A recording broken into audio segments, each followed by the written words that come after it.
Every year, my ungrateful son ditches my birthday to worship his mother-in-law. This year, I kept quiet.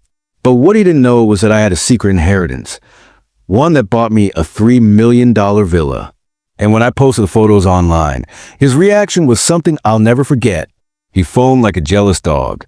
Now, you tell me, am I the A** hole or just a father who finally got his revenge? Backhand index pointing right stick with me till the end, because this isn't just a story about money. It's about respect, family, and the kind of betrayal no senior should ever have to endure. And hey, before we dive deep, if you're new here, hit that like button, tap subscribe, and ring the bell so you don't miss more unbelievable true life stories like this one. I'll be honest with you, I'm 72 years old. At this point in my life, I don't want much. I don't need fancy gifts or a party with a marching band. All I wanted was for my only son, Mark, to remember my birthday. But every single year, like clockwork, he forgets. Not because he's busy, not because he doesn't know, but because his mother-in-law's birthday falls in the same week as mine. And every year, he packs up the kids, his wife, in a suitcase, and they drive 3 hours to celebrate her. Meanwhile, I sit at home, alone, with a store-bought cake and a phone that never rings. You know what hurts the most? I raised him after his mother died. I was both father and mother. I skipped meals to pay for his college. I worked double shifts to make sure he never felt poor. And yet, every year, he chooses her over me. I remember last year, I called him, telephone receiver me. Hey, Mark, are you coming by this weekend? You know it's my birthday. Telephone receiver Mark, casual, almost annoyed. Dad, you know we're heading to Linda's. It's tradition. Don't take it personally. Telephone receiver me. Softly, don't take it personally? I'm your father. Telephone receiver Mark, snapping, and she's my kid's grandmother. They deserve to celebrate her properly. He hung up before I could even respond. That night, I sat staring at my cold dinner, and I promised myself something. This year, I won't beg, I won't remind, I'll keep quiet, and I'll let karma speak for me. But karma needed a little help, and luckily, I had just a thing tucked away in silence, a secret inheritance no one in my family knew about. Backhand index pointing right, that's where the real story begins. I don't talk about money much. In fact, my family thinks I'm just an old man on a modest pension. They see my small house, my rusty Buick, my worn-out shoes, and they assume I don't have a dime to my name. But the truth? Years ago, before my wife passed, I inherited a sizable fortune from my late uncle, a man who had no kids, no wife, and no one else to leave it to but me. I never flaunted it, never even touched most of it. Why? Because I wanted to see what kind of man my son would grow into without knowing his father had a safety net. Would he learn responsibility? Humility? Compassion? Spoiler alert, he didn't. Instead, Mark grew into a man who measured his worth by comparison. He always wanted to impress his wife's family. Big house, fancy vacations, perfect social media pictures. While with me, I was just a pit stop, a second thought, a box to tick on Father's Day. I remember when I offered to help with his mortgage years ago. Telephone receiver me. Mark, I've got some savings. Let me give you a boost with the down payment. Telephone receiver Mark, snickering. Dad, you can barely keep up with your own bills. Don't worry. Linda's family helped us out. Linda's family. Linda's money. Linda's approval. It was always about them. So this year, when my birthday approached, and I saw him once again post online about the family tradition of celebrating his mother-in-law, I didn't say a word, but behind the scenes, I called my lawyer. I signed some papers, and I wired funds for something that would change everything. A $3 million villa overlooking the ocean. A place so breathtaking it looked like it belonged in a magazine. Floor-to-ceiling glass windows. Infinity pool. A wine cellar, even I couldn't pronounce half the labels in. When I held the keys in my hand for the first time, I wasn't thinking about luxury. I wasn't thinking about retirement. I was thinking about silence. The silence of all those forgotten birthdays. The silence of eating cake alone. The silence of being treated like a burden. And I thought, maybe it's time that silence screamed. Now, I didn't tell a soul. Not my neighbors. Not my cousins. Not even the mailman.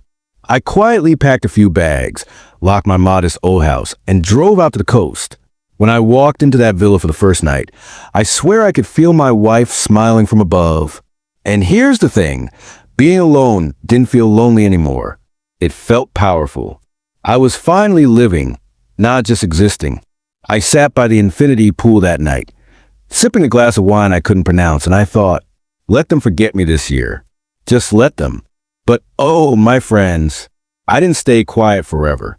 Because on the night of my birthday, when Mark was busy posting pictures of his mother-in-law's lavish party with tacky balloons and sheet cake, I decided to upload something of my own. A single post. A picture of me standing in front of my villa, holding a glass of champagne. Caption, 72 looks pretty good when you've got ocean views. Cheers to a new chapter. Within minutes, my phone started buzzing. At first, it was old friends congratulating me, then distant relatives I hadn't heard from in years. But the real fun? It was Mark.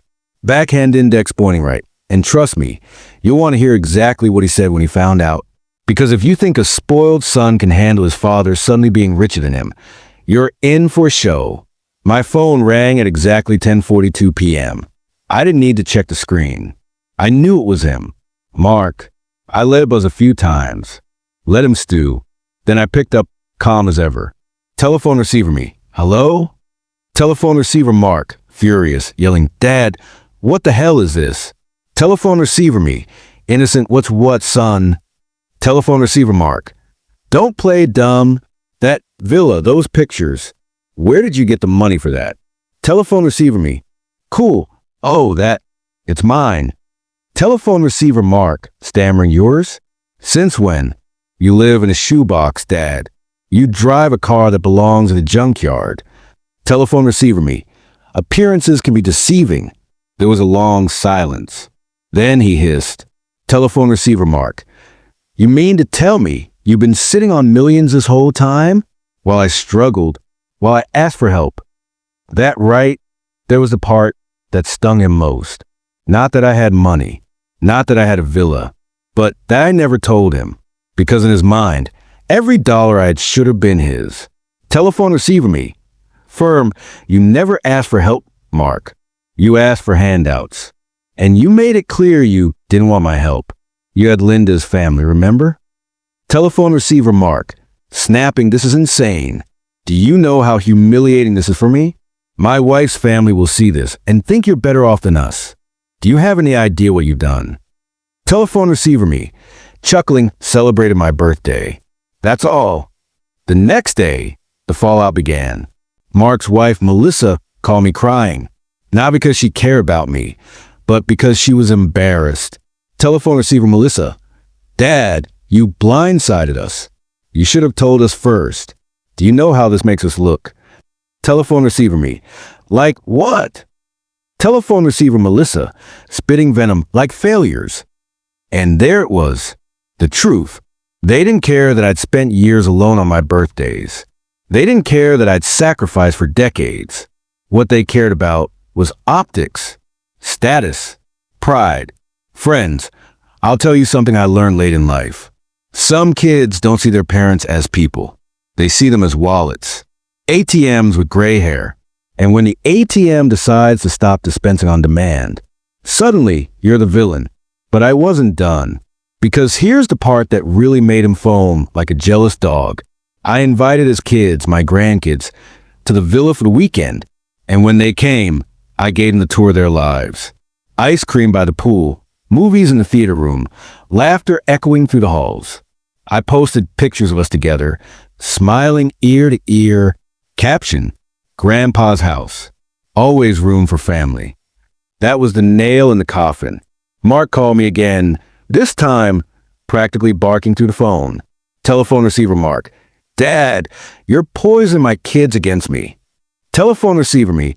Calm, no, Mark. I'm showing them what family is supposed to feel like. Telephone receiver Mark, screaming. You'll regret this. You're tearing this family apart. Telephone receiver me. No, son. Your choices did that. I'm just living my life. I hung up, For the first time in years, I felt at peace. But the drama, oh, it was only beginning. Because Mark wasn't the type to lick his wounds quietly. He was about to escalate. And what he tried next, you won't believe. It was a Saturday evening when I heard the pounding on my villa's front door. Not knocking, pounding. I knew who it was before I even opened it. I took my time, sipped my coffee, strolled over. And when I opened the door, there stood Mark, red-faced, sweating, eyes wild. Behind him, Melissa, his wife, arms crossed and scowling. And their two kids, standing awkwardly, caught in the middle of a storm they didn't ask for. Bust in silhouette Mark, shouting, "Dad, enough games. What are you trying to prove with all this?" Bust in silhouette me, calm, lower your voice, Mark. You're scaring the kids. Bust in silhouette Melissa, snapping. You've humiliated us in front of everyone, posting pictures like you're some big shot millionaire. Do you enjoy making us look like fools? Bust in silhouette me, deadpan. I didn't make you look like fools. Your behavior did that. I let them in, not because I wanted to, but because I wanted my grandkids to feel safe. We sat in the living room. The tension was thick enough to choke on. Bust in silhouette Mark. Why didn't you tell us about this money? About the house? Bust in silhouette me. Because every time I offered help, you pushed me away. You didn't want my support. You wanted to look like you did it all yourself. Remember? Bust in silhouette Mark. Defensive, that's not true. Bust in silhouette me. Raising an eyebrow. Really? What about the mortgage?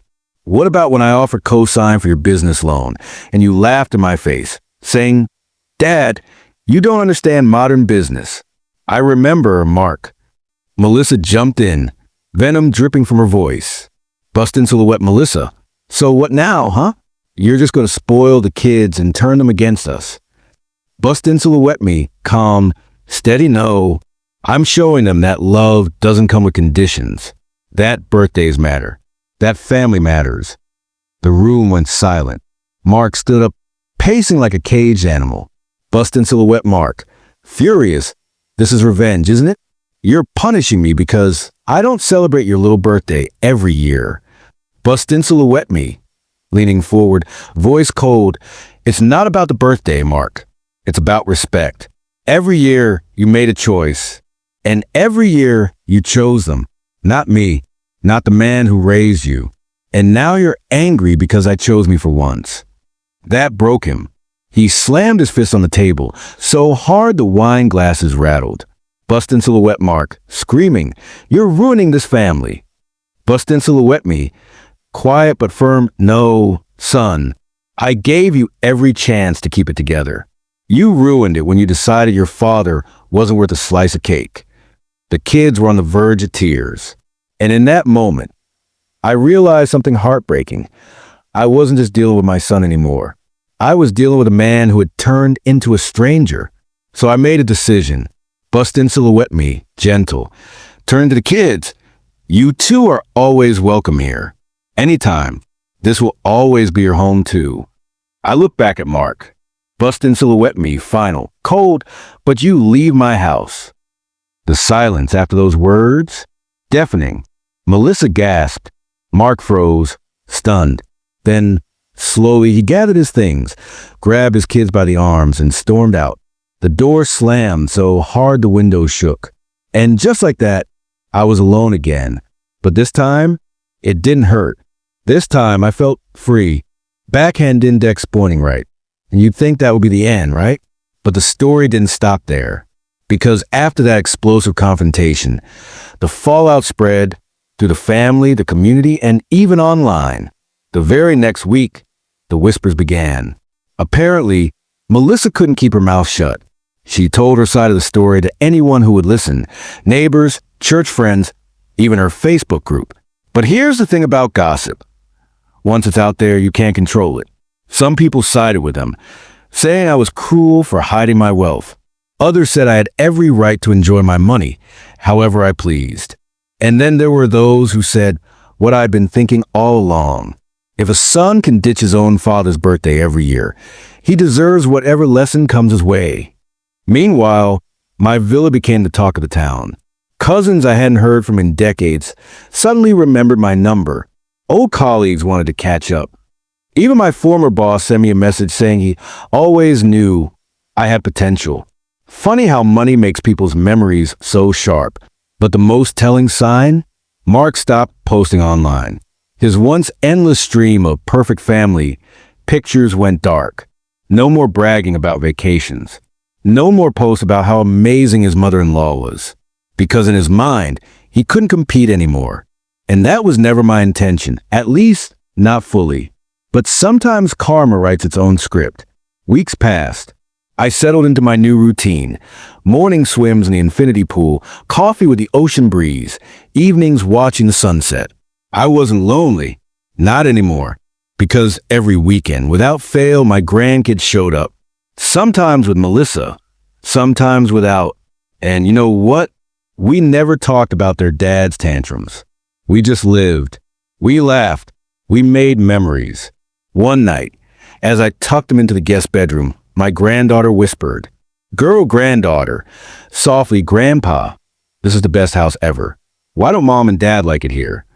Old Mammy, smiling sadly, because sometimes grown-ups get jealous.